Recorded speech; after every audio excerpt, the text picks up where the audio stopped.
Saan ba tayo? Dito.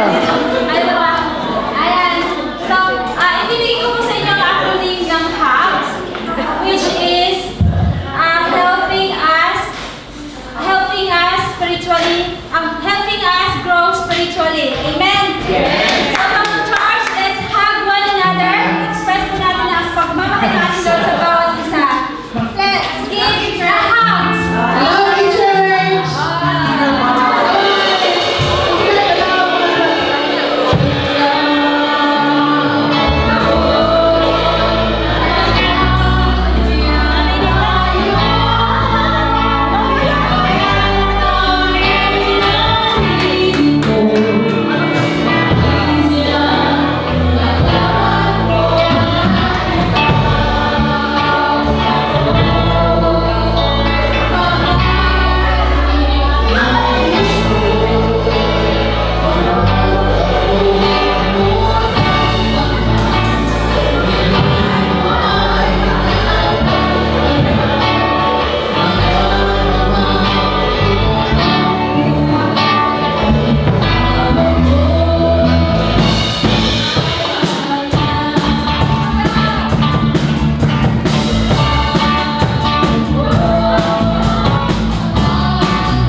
Make yourself as comfortable as you can.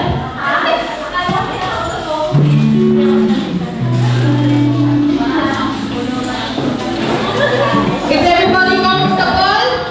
Comfortable na po lahat? Well, that's the goodness of coming to church, amen? That's the environment of being in a family. It's a good thing, isn't it? Di ba? Naman, English ko yun. Is everybody listening? English ko po yun. Sino dito ang blessed na blessed? Na hindi naman sila sa bahay pa ng mga ating Panginoon? Can everybody make some noise for our God? Alam mo ba, in Korea, there's like this thing called K-pop songs, K-pop stars. Grabe sila kung makahiling sa mga idols nila, pero how about for our God? Can you make stronger and louder voice to our God? Come on, church, come on, let's bring it. You can do better than that. But anyway, church, we are blessed and we are happy that you are here again in the church. And I hope you've had a blessed and victorious week. Today we are blessed that we're going to hear again another sharing for one of our brothers. Well, he's not my brother. He's my father. But I would like to welcome Brother Romel to invite us. Thank you po, Panginoon. Magandang hapon po sa lahat po. Ako, purihin Panginoon sa pagkakataon ito na muli pong makapag-share ng salita ng Diyos. At alam ko po na kanina pa lamang yung pong ating pag-pray sa ating Panginoon ay andun na po yung pagpapala. Kaya sa oras ito, maaaring po natin ang ating pag-share na po kung lahat binigay sa PowerPoint itong ating share ngayon sa hapon na ito. Kaya kung buksan po natin ang ating Bible sa Acts chapter 16, simula po tayo sa verse 16 to 35.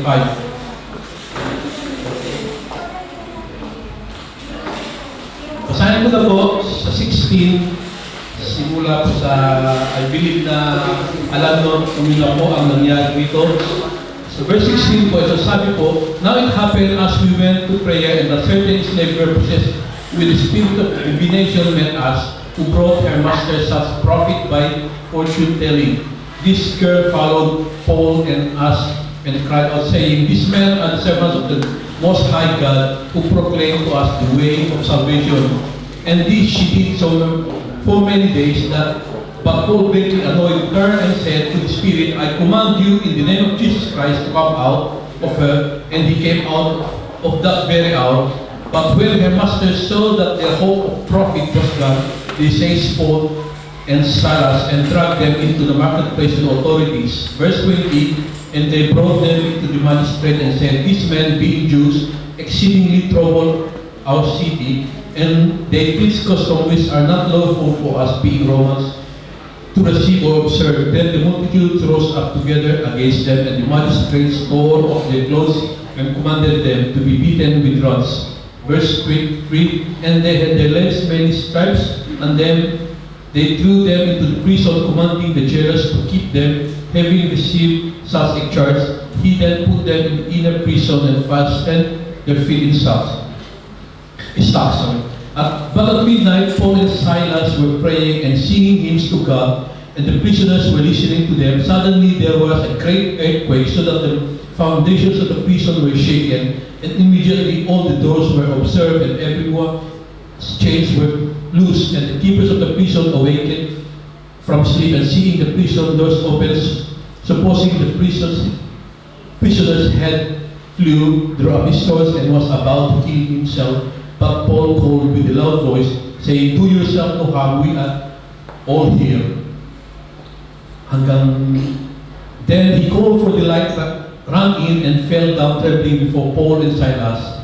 Verse 30, and he brought them out and said, Sirs, what must I do to be saved? So they said, Believe unto the Lord Jesus Christ, and you will be saved, you and your household. Purihin po Panginoon sa kanyang salita. Hallelujah. Panginoon Diyos, salamat Panginoon Diyos sa iyong salita Panginoon Diyos. At sa hapong ito Panginoon Diyos, hihingi ko po na itago mo lamang ako sa iyong likuran upang ikaw ang makita may itaas Panginoon Diyos. At buksan mo po ang aming isipan, puso't isipan upang manawaan Panginoon Diyos ang mensahe mo sa oras na ito. To you all the glory, Father. This we pray in His mighty name. Ang aking pong ma-share na ito matungkol po sa yung pong power of praise and worship. Siguro sa title pa lamang ay alam ko po na naniniwala po kayo. Po ba? Sino pong naniniwala na may power po ang praise and worship? Amen. Amen. Hallelujah. Kaya dito sa makikita po natin na nangyari, lalo-lalo na po sa nung pong nakulong sila Paul and Silas, sa kanilang, sabi po rito, sa kanilang pag-aawit, nagpipuri sila sa ating Panginoon Diyos, meron pong miracle na nangyari. Kaya po sa ating pag-praise and worship, magkakaroon po ng miracle, makikita ang mga magkakaroon po ng deliverance kung meron po tayong karamdaman. Ito po yung magkakaroon ng healing. Amen. Amen po ba kayo ron? Amen. Amen po. Dahil andun po yung power ng ating Panginoon Diyos, yung power ng ating pagpupuri sa Kanya. At meron pa po akong i-share dun po sa mahaba po ito, na verse, pero i-take note nyo na lang at sa pag-uwi nyo po ay maaari basahin nyo po niyo ito sa 2 Chronicles chapter 5 verse 11 to 14. 2 Chronicles po. Hindi ko po alam kung nilagay ito po sa PowerPoint. Ito po yung sinasabi ko po kanina. Buksan mo nga po ulit natin yung sa 2 Chronicles. Ito po yung itinransfer o linagay po yung Ark of the Covenant dun sa temple at yung mga Levites. Maganda po basahin po natin. At nagpuri sila sa ating Panginoon Diyos at yung mga instruments nila, yung mga string instrument. Saan na po yun? 2 Chronicles chapter 5 verse, simulan po natin sa verse 11. Sa verse 11, and it came to pass when the priests came out of the most holy place, for all the priests who were present and had sanctified themselves without keeping to the divisions, and the Levites, yung po mga musicians, mga singers, who were the singers of all those of Asaph, Heman, and Jeduthun with their sons and their brethren stood in the east end of the altar clothed with white linen, having cymbals, ito mga instrumento po nila, string instruments, harps, and with them 120 priests sounding with trumpets. Indeed, it came to pass when the trumpeters and singers were as one to make one sound to be heard in praising and thanking to the Lord. When they lifted up their voice with trumpets and cymbals, the instruments of music, and praising the Lord, saying, For He is good, for His mercy endures forever, that the house of the Lord was filled with the cloud, so that the priests could not continue ministering because of the cloud, for the glory of the Lord filled the house of God. Yun po sa ating pong pagpupuri ng ating Panginoon Diyos, magkakaroon po na andun po yung presensya ng ating Panginoon Diyos, at alam po ninyo kung ma-feel po natin ang presence ng ating Panginoon Diyos, miracles will happen. Yung po ating mga pinipetisyon sa ating Panginoon Diyos ay magkakaroon ng katuparan. Amen po ba? Kaya, do we believe that there is power, there is deliverance, there is healing sa ating pong pagpupuri sa ating Panginoon Diyos? Amen po. At magkakaroon po yung presensya ng ating Panginoon Diyos ay mapapasa atin, mapapafellowship po natin. Kaya siguro, kung naunawahan po natin yun, maaaring sabihin ko, siguro tapos na yung aking pag-share. Subalit, gusto ko pong ipagpatuloy, purihin pong Panginoon, buwan-buwan po ang ating pastor po ay binibigyan kami ng input. At tinuturuan po kami sa mga praise and worship. At minsan po, tinanong niya sa amin, ito po naging challenge sa amin. Dahil, as a musician, as a part of the musician, kami po yung nagbibig, ginagamit, we are the vessels para po magpuri sa ating Panginoon. Para ba sabi ni Pastor, para man natin challenge, bakit pag praise and worship po konti, tapos habang pagdating ng Word of God, ang dami ng tao. Sabi natin kanina, sa praise and worship, we will feel the presence of God, we will be delivered, kung ano-ano pa, miracles will happen. Parang hindi ko niya sinabi ito, sa akin isip-isip ko lamang. Isang challenge ko sa amin. Pero bakit sa umpisa ko, konti, pagtapos, para ba, asan na yung sinasabi natin, yung power of God, power of praise and worship? Sa pong challenge, siguro para sa amin po, hindi po ito, kundi para sa lahat po, para ma-feel po natin ang yung pong pangako ng ating Panginoon Diyos. Amen po. Nais ko pong i-share, minsan nangyari na rin po sa aking buhay ito, bago-bago pa lang sa Panginoon. During praise and worship, hindi ko pa po naintindihan talaga yung ano ba itong pagpupuri, nagkakanta sila. Nakikita ko po yung katabi ko, talagang puspos na puspos sila. They feel the presence of God. Nakikita ko po, meron ng speak of tongues. Sa akin po, hindi ko po nararamdaman kaya nangyari. Para bang, hindi ko alam.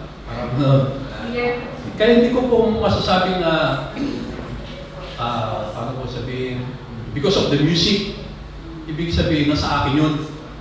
Hindi ko na-feel yung presence ng Diyos. At minsan nangyari ba, dahil isa po kung talagang kung anong musician, not particular noon na sa music ministry ako, mahilig ako mag-gitara, lalo na mahilig ako manood sa mga concert, sa mga live bands, ganun. At umattend po ako minsan ng malaking fellowship. Tuwang-tuwa po ako sa mga nagtutugtugan, yung mga band nila. At nangyari po, na-invest na ako yung magpuri sa ating Panginoon Diyos, pinapanood ko po yung mga musicians, dahil tuwang-tuwa po ko, sabihin, enjoy ako sa mga musicians. Paano sila kumanta, naiindak po ako sa kanilang yung drums nila, sa mga gitara nila. Subalit yung pong purpose ng pagpunta ko dun sa fellowship na yun, wala. Kukuha ko ba natin? Hindi, yung pong reason ng pagkalikha ng tao sa atin ay hindi ko po nagampanan. Alam ko po na alam ng bawat isa nung bakit po tayo nilikha ng ating Panginoon Diyos, di po ba? Ang sabi po ni Pastor noon, ang Diyos ay isang Diyos na Ama na gusto rin niya mayroon siyang pamilya, na may magpupuri sa Kanya, may nagpupuri sa Kanya. Isa po yung rason kung bakit po tayo nilikha, di ba? Purihin ang ating Panginoon, sambahin siya. Yun po ating may pagkakalob sa ating Panginoon Diyos. At sa noon po, yung nangyari sa akin ganoon, ay wala po yung purpose yung pagpunta ko doon. Ito ba? At nakakalungkot. Yung po, na-miss ko po yung presensya ng Diyos, na-miss ko po yung power of praise and worship, yung pong protection, deliverance, kung ano man yung deliverance po na nangyari kila Paul and Silas. Hindi man ito physical na nakakulong, kundi po kung ano po yung tanangyalan na gumagapos sa atin. Problema man ito o ano man na curses ay nawawala po sa pamamagitan po ng pagpupuri sa atin ng ating Panginoon. Amen po. Hallelujah. Ang gusto po kasi ng ating Panginoon Diyos ay purihin natin siya, sambahin natin siya. Ihalin tulad ko po sa bilang pamilya, lalo na siguro sa mga magulang dito. Ano po yung pakiramdam natin na pag yung anak po natin ay halos hindi tayo kausapin o kaya lalapit lamang hihingi ng allowance. Kahit allowance po, pasok na ako. Bibigyan po natin dahil obligasyon po natin. Ikumpara po natin yung anak natin na nagpapakita po siya ng pagmamahal sa atin. Ang worship sa yung pagpapahalaga, pinakas na pagpapahalaga. Yung kung mararamdaman po natin yung anak natin, pagdating natin sa siguro galing trabaho, hinahanda po yung pagkain, kaya naputan tayo chinelas, yung nararamdaman natin, iba pa kung minsan sinasabi, ano kaya ang gusto ng aking anak? Di ba ba? Parang ganun. Hindi pa mo binabanggit ng anak natin yung kanyang hihingiin, alam na po natin, maluwag na ganun din po sa ating Panginoon Diyos.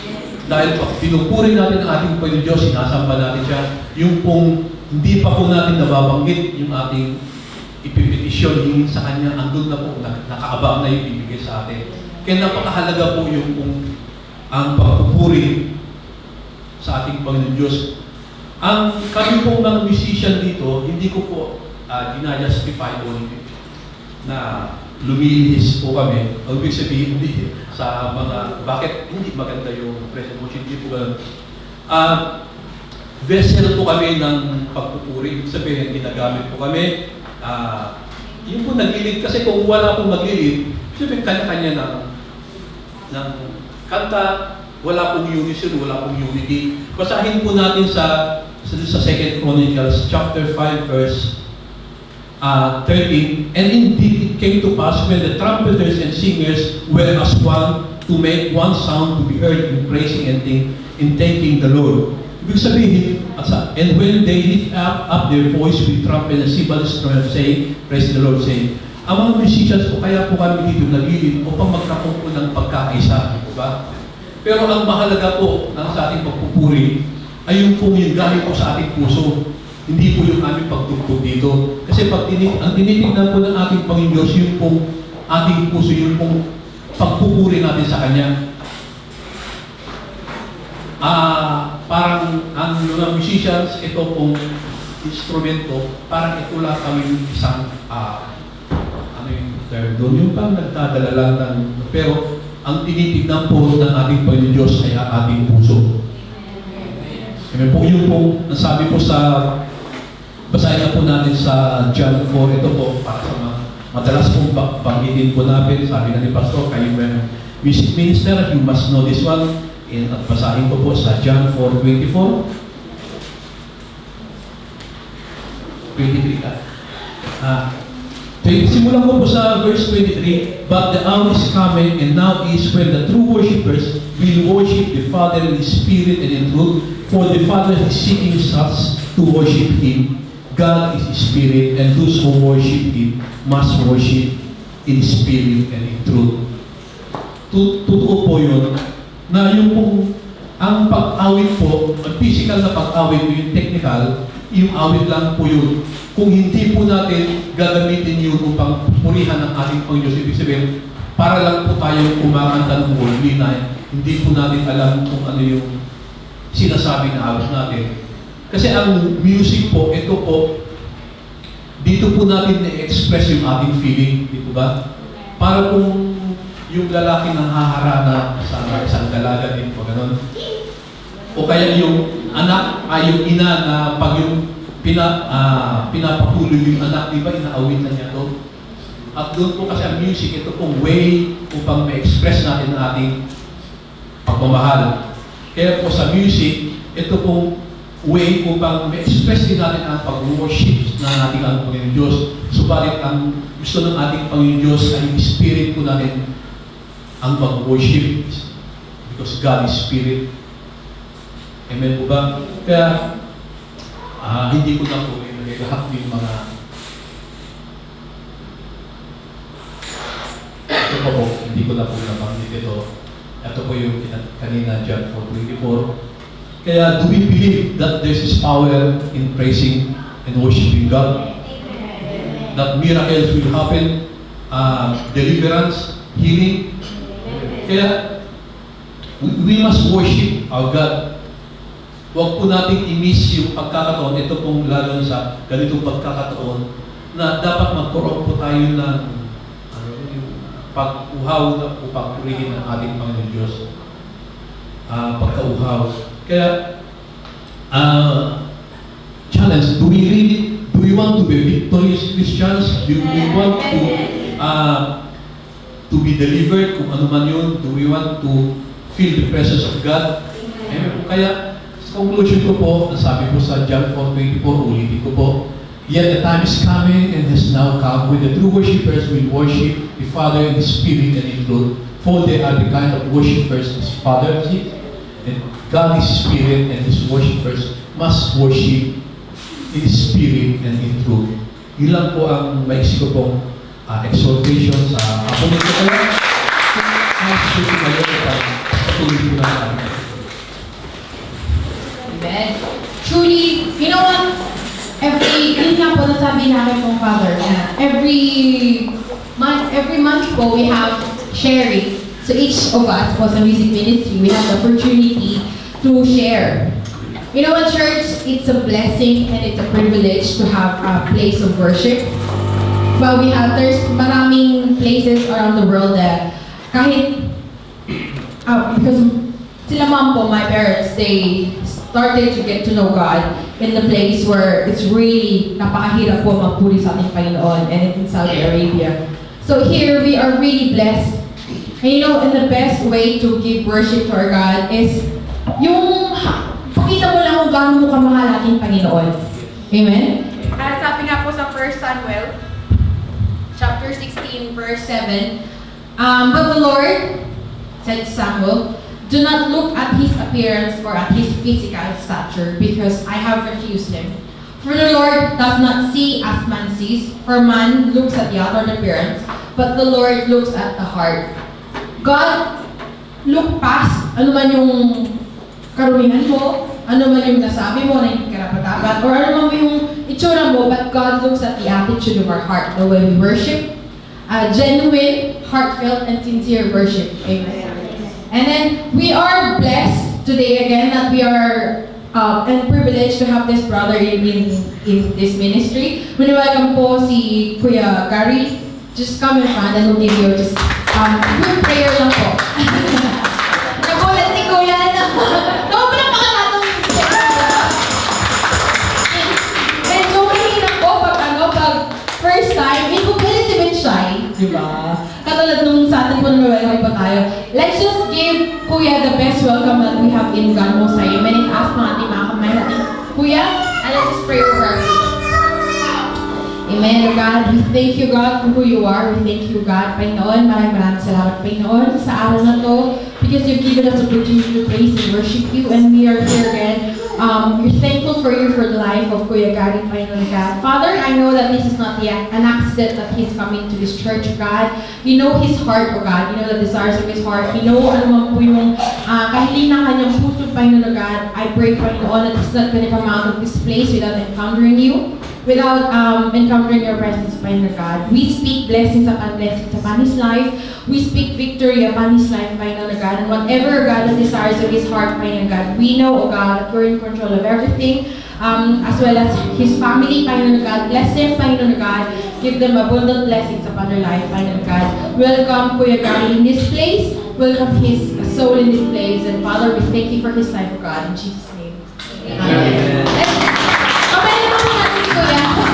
Okay na naman natin, Kuya.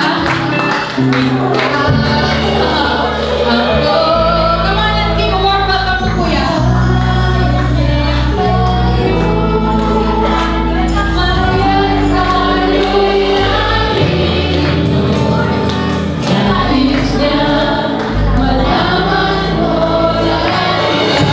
Sa mga naling po, piling po one another.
ba napakasarap mag-praise and worship sa ating Panginoon? Amen. Let us prepare ourselves to worship our God. Panginoon, maraming salamat po sa araw na ito na iyong laging ibinibigay upang kami ay magpuri at mag-alay, Panginoon, ng aming sarili. Naway tanggapin mo kami, Panginoon, as living sacrifice and acceptable to you, O God, and use our instrument of righteousness na maging kaaya-aya sa iyo and well-pleasing to you, Lord. Hallelujah.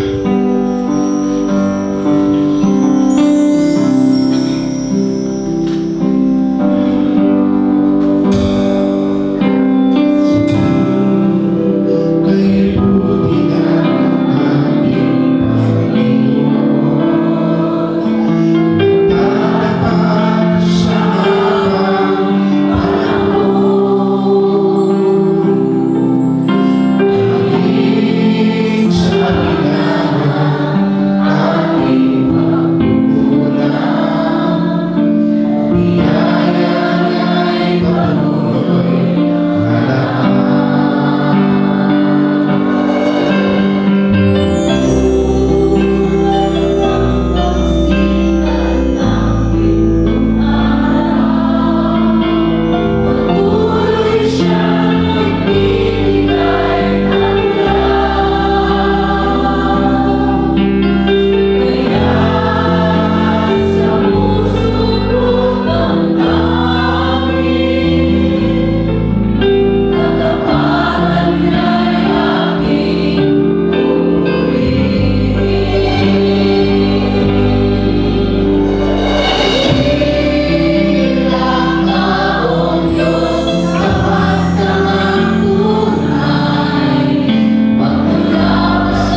sorrows and love now.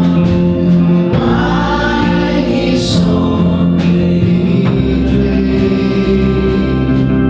the sea of man and round the spirit of Jesus' name.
Hallelujah. All the glory is yours, O Lord God. Sa iyo po lang, Panginoon, ang pagpupuri, Panginoon, magmula, Panginoon, sa music ministry, sa aming pastors, at sa congregations. At sa darating pa po, Panginoon, na sasamba sa inyo sa araw na ito, Lord God. Bigyan niyo po kami, Panginoon, ng pagpapala, Panginoon, at nais po namin, Panginoon, na kung sino pa mga Panginoon na hindi pa lumahingin ng tao, Lord God, ay patawarin niyo po, Panginoon, sa araw na ito, Panginoon, upang maging malinis po ang kanyang puso, ang kanyang isipan sa pagsamba sa araw na ito, Lord God. Harap sa inyo, Lord. Hallelujah. Dahil kayo po lamang, Panginoon, ang Diyos na siya nagbibigay sa amin ng kalakasan, kapayapaan, at kagalakan sa aming mga puso. Panginoon, kung wala po kayo, Panginoon, hindi po kami, Panginoon, magkaroon ng kagalakan sa aming mga puso, God, na kahit anuman problema dumadating, Panginoon, nandun po kayo, Panginoon, ang aming nasasandalan, Lord. Kaya nararapat po, Panginoon, na ibalik namin, Panginoon, ang pagpupuri sa inyo, Panginoon. Sa una pa man, Panginoon, sa paglikha ko ng mundo ito, Panginoon. Kami ay nilikha niyo, Panginoon, para magsamba sa inyo, Lord God, at hindi para sa amin lamang, kundi para sa inyo, Lord. Kaya, Panginoon, binabalik po namin, Panginoon, ang papuri, pasasalamat sa inyo sa araw na ito, Lord God. At bigyan niyo po kami, Panginoon, ng knowledge and wisdom, Panginoon, upang kami, Panginoon, ay makaintindi at maunawaan ang inyong mga hayag na ibibigay at bahagi sa amin, Panginoon, sa pamamagitan namin, Pastor, ikaw, Lord God. Itago niyo po siya, Panginoon, sa inyong likuran, na kayo po, Panginoon, ang aming makikita at naririnig. At magkaroon po kami, Panginoon, ng understanding sa bawat salita na inyong ihahayag, na hindi po lamang, Panginoon, na ito ay aming pagkikinggan, Panginoon, kundi kung ano man yung bagay, Panginoon, na hindi namin dapat gawin, ay ituwin namin ito, Panginoon. Ang mga bagay na hindi matuwin, Panginoon, ay ituwin namin, Panginoon. Mga bagay na hindi kaaya-aya sa inyo, Lord God, ay aming gagawin para sa kabutihan na kami ay lalakad sa kabanalan, Panginoon. Magkaroon po ng holiness ng bawat isa sa amin, Panginoon. Hallelujah. Nais po namin, Panginoon, na lahat kami, Panginoon, ay makaranas ng inyong presensya, ng inyong banal na Espiritu. At magkaroon po kami, Panginoon, ng healing every day, O Lord God. Hindi po lamang sa aming spiritual, o sa aming pangangatawan, Panginoon, maging sa spiritual namin pamumuhay, O Lord God. Hallelujah. All the glory and praise of you, para sa iyo, O Lord God. Hallelujah. Pinabalik po namin ako ito sa pangalan ni Jesus. Amen. Amen.